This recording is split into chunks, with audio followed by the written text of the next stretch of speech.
Hello, hello, and welcome to The Conversation. I'm Dasha Burns, White House Bureau Chief for Politico.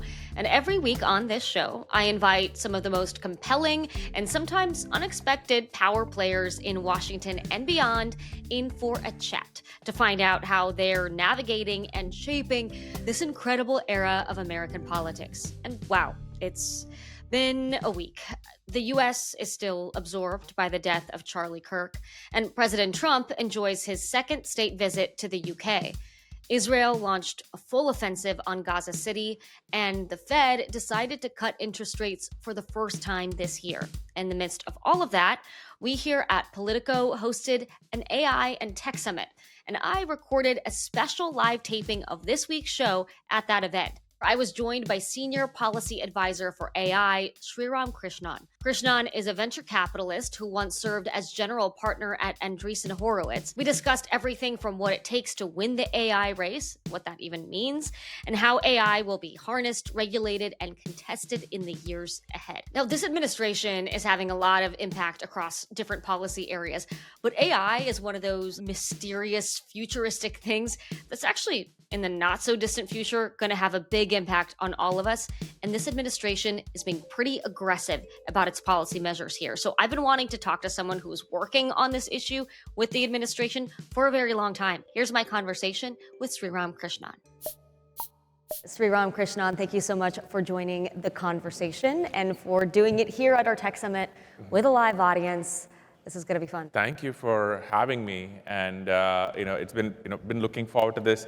I will say for folks who may be watching this later on YouTube or on any platform, they may not realize we are the first in the morning, bright and early here. We're kicking it off. We're kicking it off, and we were talking backstage, and we said, okay, we've got to make it fun and wake everyone up, so let's go. Pressure's on. Yeah. Look, I think this White House, you all know, makes a lot of news every single day.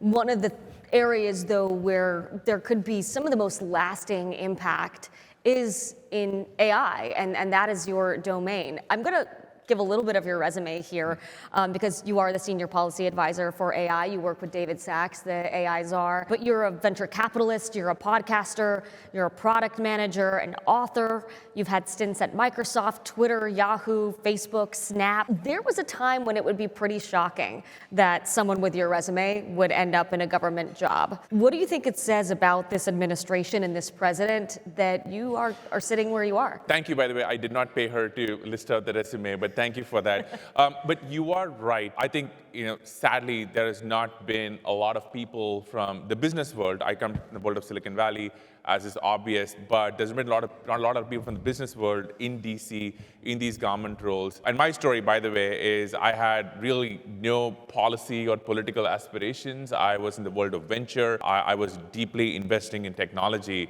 And about a year and a half ago, I got convinced that the country was heading down the wrong direction on AI.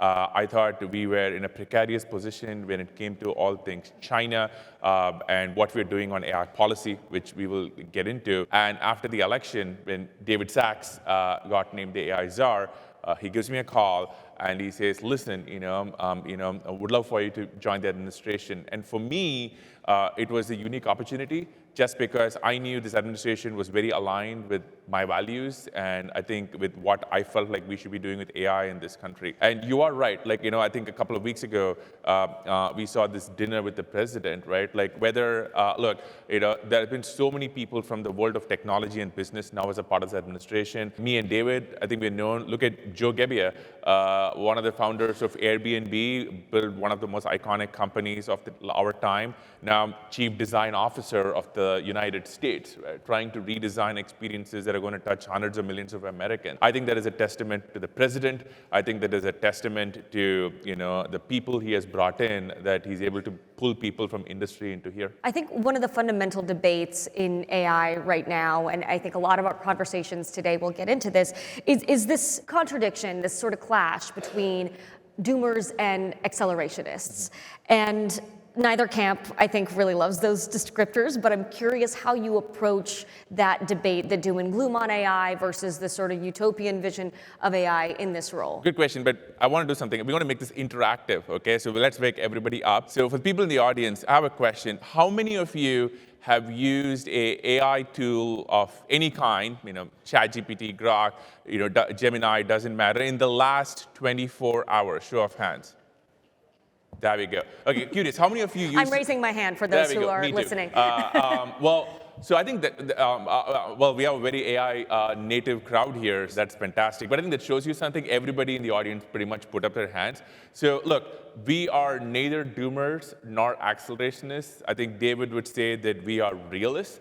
AI is an incredibly exciting and useful computing platform, one that we are in the early days of. And I think the way we see it is, how do we make sure that for the people here, or for all Americans, or the countries that want to work with us, we are harnessing AI for economic prosperity, to make sure America can kind of win this race.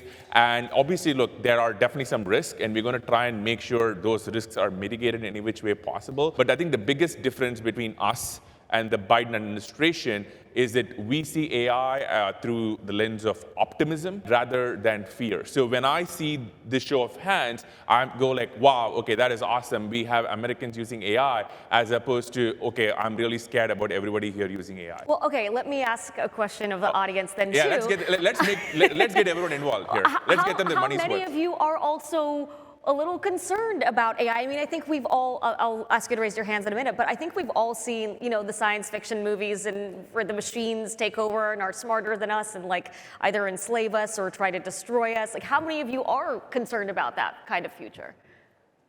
Okay. Okay, so. There's a few, I would say maybe 15%, 20%. More like half. Agree to disagree. Let's go. Okay. But look, I think that the sort of apocalyptic scenarios have been painted for us too, right? And so in this role, like, what do you say to people that are worried about it, and how are you advising the president about the role that government should play in terms of regulating and trying to mitigate some of the potentially negative consequences of AI? Yeah, it's a good question. Just to get serious here, I think one of David's sayings is that AI is underhyped and AGI or ASI is way overhyped. So when people think about doom and risk, there are a few classes of things they think about. For example, they think about models doing really bad things, or they think about models improving themselves, self-improving, and then essentially becoming sentient or aware, where it then controls you like a Terminator. And if you kind of go on the internet, this has always been the kind of the classic worry about AI just becoming smarter than human beings. What I will say is that we have seen no evidence of that.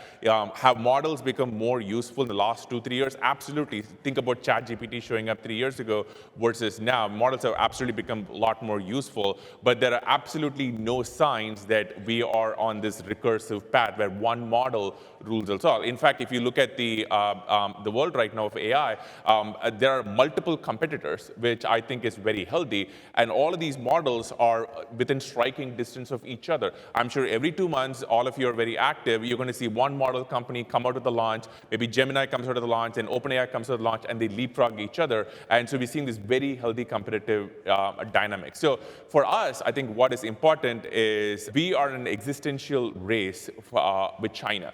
My very first day on the job was the day after China came out with DeepSeek.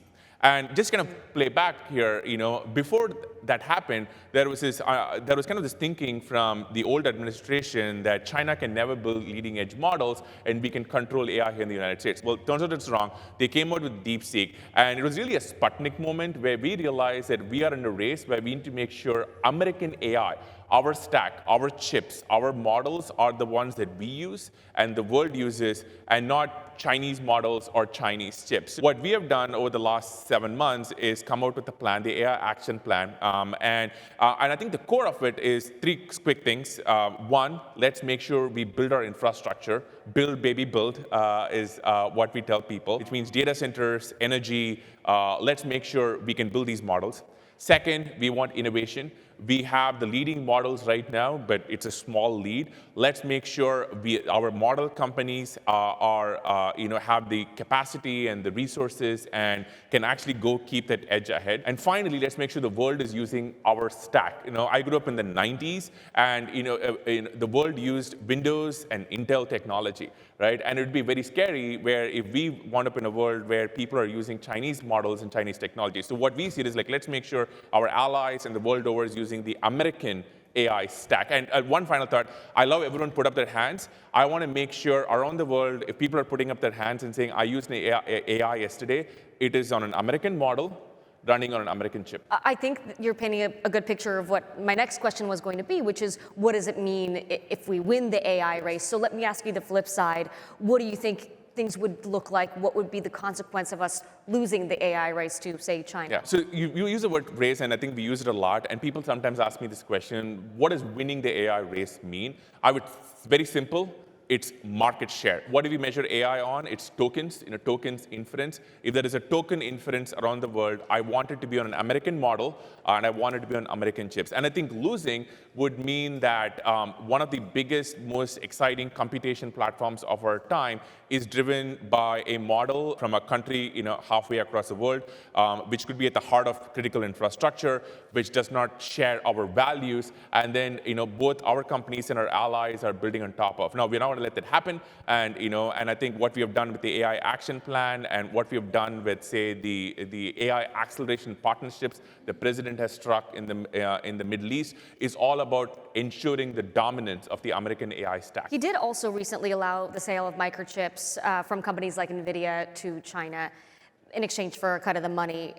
Is that going to help China speed up potentially? I'm happy you asked this. So I think there are two classes of issues when we think about exporting chips. One is sort of like all of our allies, and the second is to countries like China. And so with our allies, our view is we would much rather have them use our chips rather than the competition. And one of the things I think we've been trying to do with the AI acceleration partnerships is like, let's make sure the world is using, whether it's AMD or NVIDIA, our products and not the competition. Now with China, it's a little bit more nuanced. And so what you're referring to is the H20 chip, or the H20 GPU, I would say, and also AMD's MI through 80. Now these are much older. I think they're 2 years old now. They are way less powerful than the latest and greatest that America has access to, which is the Blackwells and NVIDIA, and AMD has their competitor, and also in much less quantity. We're not giving them our front lines. We're not giving them our best. We're not giving them our GPUs in enough quantity. So America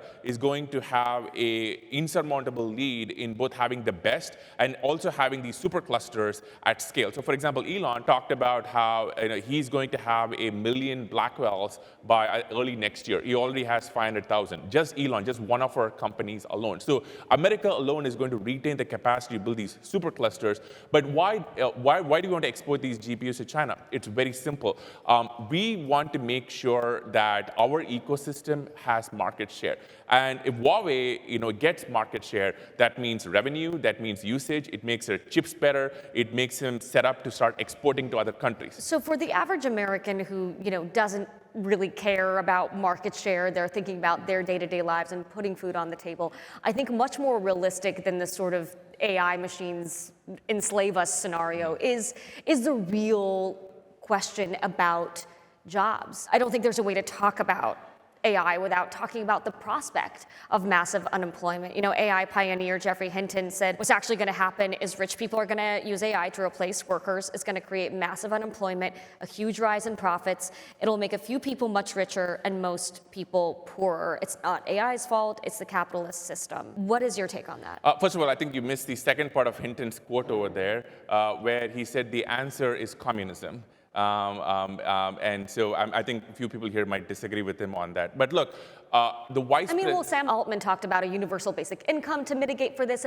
I guess the question is, how big of a concern do you think that is? And what should the government be doing to protect people from a massive shift that could happen with AI becoming an integral part of daily life? The vice president said this best when he was speaking at the Paris summit earlier this year. I think the first week of the administration, where he said, we are going to center the American worker in everything we do when it comes to AI. And we have a sense of optimism. We think AI is something that can help people, do their jobs. It can make them more productive and help them be more creative in all sorts of interesting ways. And if you look at the AI action plan, there is a lot in there. One, in terms of making sure we are giving people the right skills to go use AI. We are giving kids the right educational resources. Just a couple of weeks ago, the First Lady hosted the AI education event at the White House, which is all about how do we make sure we are harnessing AI and giving kids the skill set to go use AI. So everything that this administration does is going to put the American worker at the heart of how America uses AI. It's a really optimistic view, and I think a lot of people hope that you're right. But we've seen companies. It's the incentive structure is profit, right? And if AI can do things more cheaply than humans, companies are going to tend to do that. What role do you think the government should play in regulating AI, both in terms of surveillance and some of the more potentially nefarious uses of AI, and also in terms of making sure that people aren't losing jobs en masse in the process, because it's going to be a transition. Well, I think David says this very well, which is, number one is, if you go look at all the agencies, all the laws that exist, there are tremendous powers in terms of clamping down on bad usage in scenarios all over right now. This industry is so early, right? Like, this is like the internet in the early 90s. Well, and don't you think the government should have tried to regulate what happens on the internet maybe a little bit sooner? Well, I would say that we kind of kept our hands off for a while, and that is the reason America has the lead and not Europe or other parts of the world, which basically took a regulation-first approach. Because the truth is, if you're in 1991, how could you have predicted what the internet is going to be? We are in a very, very early era of AI. Just think the last 3 years, we went from chatbots to now agents. We now have long-running agents. We now have agents talking to each other. It's very hard to predict how this world is going to move. So you think at this early stage, it's better for the government to be hands-off than hands-on? I'm quoting David Sachs and say, let them cook. Let the private sector cook. He says that a lot. We've talked about what this winning the AI race or losing the AI race could mean. What do you think in practice, in daily life, if America wins the AI race? Like, if you want people in this room to be on board with like us winning this thing, what is it going to mean for the daily life of individuals? I want to come back to the reason why I asked everyone to put up their hands, because I think that there lies the answer. And I was listening to this podcast with Satya Nadella recently, where he said, listen, right, like, we are in the early stages of AI diffusing through our economy. Like, we want to make sure every American is doing what people here are doing, which is putting AI into their daily workflows, into their daily habits, and getting utility out of it. I think we are in the early days of that. And for me, what I think about is how do we get more of what people here are seeing, which is AI making your lives better, making your work better, and kind of figuring out how to get us to economic prosperity. Is there any area of AI that you think the government should be a little bit more hands-on and do more to regulate? Well, I think there are definitely some things where government alone can do. And if you look at the AI action plan, there are areas where we talk about, for example, when it comes to, say, certain kinds of testing, or making sure our adversaries don't get access to certain kind of tooling equipment. There are definitely things that only the government can do. But very broadly, we are in such an early era when it comes to this race. And that's why, if you listen to the president, when he spoke at the AI summit about a month and a half ago, he said, listen, we are in a race, and our competition isn't slowing down. And so we need to make sure that we are harnessing all of our resources and making sure we win. And this is one of the reasons when we talk about, say, state legislation, we don't want California to set the rules for AI across the country. Well, to that point, actually, one of the things that you and David have kind of railed against is the idea of woke AI. The president signed an EO preventing woke AI in the federal government, and the administration has just made a bunch of deals with OpenAI, Anthropic, other AI companies. Are there certain kinds of models that you guys are concerned about? So the woke AI EO is very simple. I highly recommend everyone go read it. It basically says that if you want access to taxpayer money, if you want the government to buy your model, you can't inject an ideology in it. And we don't care which ideology, we just can't have political ideology in it. And we listed a bunch of examples. Folks here might remember about a year and a half ago, when people asked for a photo of George Washington, it gave you a black person, which, or it said, or change the race of the Pope. So there are all these examples, sometimes funny and sometimes not so funny, where there are ideologies expressed in our models. And our view is that these models need to be objective, and they need to be truth-seeking, and they need to be very transparent. That's a version of trying to regulate AI, though, is it not? Well, I think we are only talking about the government. We are saying that if you want taxpayer money, we just want to be clear that your models don't have ideology, or you go list out your biases. So I don't think it's regulation. It's basically making sure that any model that goes into the Defense Department, it goes into the US government, doesn't have a hidden agenda. And by the way, it also goes to other countries, right? Like we have models coming from other countries which may not agree with our values. We want to be sure like those are not showing up inside our government. I want to talk a little bit about the relationship between Silicon Valley and this administration. We have David Sachs. Elon Musk was, of course, a part of the government for much of the first portion of this administration. How much influence does sort of the tech right and Silicon Valley have in this White House? I think the way I see it is that this president has made it very clear that look, I can speak to AI. That's my jam. And when it comes to AI, the president has a vision of how to win. And part of the reason I'm here is because I'm inspired by that vision. I want to play a part in it. It's like a lot of you, run companies or organizations. Like you have a leader from the top setting the tone, and when you do that and you set a compelling vision, you get great talent to show up. And so whether it's David Sachs, whether it's Joe Gebbia, whether it's Emil Michael in the DoD, there are many others. I think they are responding to a leader at the top, setting a vision, and then saying, okay, this is a chance for me to go have an impact and go serve my country. You and David have both known Elon Musk for a while, so I do have to ask, do you think that a reconciliation is possible between him and Donald Trump? Well, look, I think as somebody who admires both people, I would love for them to be friends. But outside of that, I don't know. But I greatly admire both of them separately. I'm here in my job now, serving the president. But I hope they will get along at some point in the future. Awesome. Thank you so much, Sriram. Appreciate it, and thank you all for being here. Thank you so much. Thanks so much to Sriram Krishnan for joining the conversation. Now, this week, there was a lot of pomp and circumstance. I'm talking about President Trump's historic second official state visit to the United Kingdom, where he spent time with the king, all the royals, of course, and with Prime Minister Keir Starmer. It comes at a really tumultuous moment in the world, and I wanted to bring in our resident expert on all things UK, my Playbook colleague, Jack Blanchard, to break down what this all means and just how significant this visit really was. Here's my conversation with Jack Blanchard. Jack Blanchard, Playbook author, my partner in crime, my partner in another podcast, and now I am across the pond on your home turf. Thank you, Jack, for joining the conversation. It's such a pleasure. Say hello to the London drizzle for me, won't you, Dasha?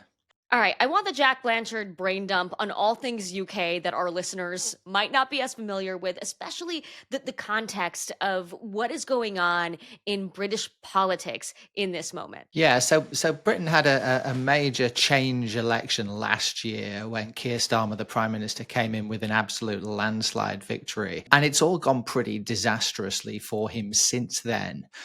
He's collapsed in popularity since winning that election. He's had multiple scandals, various political turmoil and personnel turmoil within his government, and he is now languishing in the opinion polls sort of 12 or 14 months on from that election.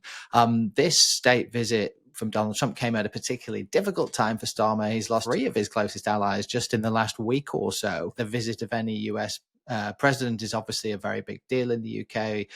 Britain still sees America as its absolute closest and most rock solid ally, both for security, but also for many other things as well, trade and so on. So I think the red carpet we saw rolled out for Donald Trump should come as no surprise. What was unusual about it, of course, was that this is the second state visit Donald Trump has been afforded. No US president has ever been offered that before. We've seen just a historic level of pageantry here, and that seems to be really deliberate, right, on the part of Starmer. What's your sense of how he's wielding the power of the royals here? Well, when you're dealing with Donald Trump, whatever cards you're holding, you need to play them well and you need to play to your strengths. And Britain is wily enough to realize that this sort of pomp and pageantry, and yes, the royal family is a sort of tool of soft power and diplomacy, are some of the best cards Britain has to play when dealing with Trump. And then when you're in the middle of an ongoing complex trade negotiation, as everybody is with the United States at the moment, when you're trying to get support and build American support for European security in the face of such brutal aggression from Russia on the eastern flank, then you need to curry favor with the president where you can. And I think what we certainly saw on Wednesday was a president very much enjoying that. There's also the King Charles of it all, right? In his first term, President Trump spent time with the Queen. They reportedly had a good relationship. And now that her son is in that seat, they seem to also have quite a bond. Well, that's a fascinating one, isn't it? Because, if you look at Donald Trump and King Charles, they're of the same generation. They're both like finally in these big, powerful positions that they've always craved to be in. And we saw on Wednesday, them spending time together. And Trump's very, very, very, very complimentary about Charles now and said, describes him as a friend and so on. The interesting thing about this is that we know what King Charles thinks about lots of political issues, even though the monarch is supposed to not have any views, because Charles was a prince for so long and he was allowed to have views then. He's a passionate environmental campaigner. He feels very strongly that governments should not be clamping down as heavily on immigration. These are not things that you would think would align him very closely with Donald Trump, and yet they seem to be able to paper over that, at least in the footage that we saw on Wednesday. They were chummy. They were very chummy. I mean, absolutely. Of course, the flip side of that, Dasha, is that Donald Trump remains pretty unpopular out in the country. If you look at polling of Donald Trump and there were in the UK. A number of protests in the UK as well during his visit. You're right. They actually beamed pictures of Donald Trump and Jeffrey Epstein onto Windsor Castle the night before Trump got there. And of course, for Trump, that's the sort of image he doesn't want broadcast back to the US at all. But there's just no avoiding this. The strength of feeling about Donald Trump in the UK is as strong as it is anywhere else. At the same time, I think it was last weekend that we saw one of the largest far-right protests that Britain has seen in a long time, right? Absolutely. What was once a fringe movement in the UK is on the rise, much as it is across Europe and as we've seen in the United States as well. The sort of populist right, if I can put it that way, is very much on the march in Britain. The previous sort of centre-right Conservative Party was in power for a long time in the UK. They collapsed in popularity, which is how Starmer got in. But now with both of the traditional main parties unpopular, it opens an opportunity for smaller third parties and different forces in politics to come in. And that's what we're seeing happening in Britain at the moment. We're also seeing Nigel Farage, Donald Trump's close friend of many years, the leader of the Brexit movement, previously a fringe political figure in the UK. He is now leading a relatively new political party, and he is miles ahead in the polls. And if these political trends continue, we're going to see Nigel Farage and the populist right in power in Britain come the end of the decade. Well, it's interesting you mentioned the friendship between Trump and Farage, because this week I've also been digging into the relationship between Trump and Starmer, which is surprising in many ways, given the two are so far apart politically. Everything that I've heard from the White House side is that Trump genuinely likes this guy. They've developed a real friendship, that he likes to hear Starmer out, that they both engage even on issues where they disagree, and they both listen to one another, and that Trump really actually likes working with him.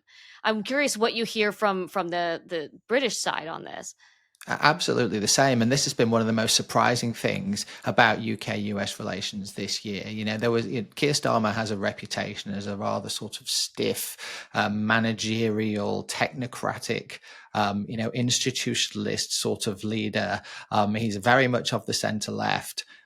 He's a human rights lawyer by trade. And so there was sort of an expectation, or certainly a suspicion, that this relationship wouldn't go too well once these guys got together. That has proved to be completely wrong. And I think it's testament to Keir Starmer, I guess, that he's managed to pull this off, because everything we hear from inside both camps is that they're getting on really well. Trump has been consistently very, very kind and said only nice things about Keir Starmer, even when he had Elon Musk in the White House, when they were, closer, really railing against the British government. He really took exception to the British government back at the start of the year, and used to be on X all the time, posting awful things about Keir Starmer. Trump just ignored all that and was very keen and happy to have a close relationship with him. And I think that's the sign of British diplomacy still being able to do its job. Do you think that relationship is going to be helpful to Starmer given the trends in the UK, or potentially does it do more harm than good? No, I think it has to be helpful, because in a very transactional world that we're now living in, where you're trying to get what you can out of a relationship with America, you're looking for actual wins that you can show to your population. Look, we got a better deal on trade. Look, Trump is helping us on Ukraine. Then Starmer needs to be able to show that he can be effective. So it's really on Starmer to show that he can do it, and this is something he's proven that he can do so far. And plus, in very real world terms, there are massive conflicts playing out, getting worse, whether you're talking about Ukraine and Russia, or Israel and Gaza, where it's this diplomacy and the relationships between powers like the UK and the US. I mean, it's really critical right now. Oh, completely, completely. And you've got to understand, from a British perspective, since the Second World War, the whole of British foreign policy has been based around having an extremely close relationship with the United States. It is the number one job of a British Prime Minister to have a close relationship with the President of the United States, because our entire national security and much of our economic power relies upon that. So it is Starmer's job to be friends with Donald Trump. And yeah, I think what we've seen this week, and what we've certainly seen over the last 8 months, is that he's been able to do that. And that wasn't a given, right? Things could have gone very differently given just how different these two guys are. Well, we all remember the famous Zelensky meeting in the Oval Office, right? There's a great sign of how a relationship with a new president can go catastrophically wrong if you get your tone wrong, if you say the wrong thing in front of the cameras, you react badly when Trump, there's a little bit of needle in the room. Starmer has proven to be a much more assured diplomat than that, and in fact, interestingly, we understand he and some of the other European leaders were coaching Zelensky after that on how he could do better at dealing with Donald Trump, because they basically think they've got it figured out. And indeed, Zelensky since then has got a lot better at it too. Well, and that's basically what I've been hearing from my White House sources, is that Starmer, the way that he talks to the president, makes him listen, and vice versa. The Starmer relationship seems to also be helping to strengthen the bond between Trump and Europe at large, which in the first administration really was not the case. And there was a lot of speculation about the potential downfall of NATO, and the real fracturing of the relationship between the US and the UK and the EU in a second Trump term. Yeah, and Britain has sort of sees itself as having this traditional role of being kind of a bridge between America and Europe. Certainly within Europe, Britain is seen as much more US aligned than most mainland European countries. And so, we're seen as Britain is seen as the country that can sort of talk the US language a little bit, an economy that's more aligned with the US, and so on. And so I think Starmer and the UK administration generally are leaning into that and trying to make sure that this potential risk to the whole NATO alliance, which again is basically the basis for the entire Western European security, didn't fall apart under a US president who we know in the past has been very skeptical of NATO. And I think that's proven to be another pretty big win for European diplomacy this year, that whole conversation about NATO, even in a world where Donald Trump is really off the leash this time, right? He's basically doing what he wants in this presidency compared to the first term. The NATO conversation has just gone away. And I think Europe is obviously very happy, but also quite proud of the fact that they've managed to get Trump into a position where he seems to understand the value of this alliance in a way that he didn't 5 or 10 years ago. Well, in a week when your homeland has been center stage, my friend, I so appreciate you coming on and sharing your expertise with us. It's such a pleasure. Thanks for having me, Dasha. This has been The Conversation with Dasha Burns. We'll be back next week. If you want to catch future episodes of The Conversation, be sure to click that subscribe button below. Thanks for watching.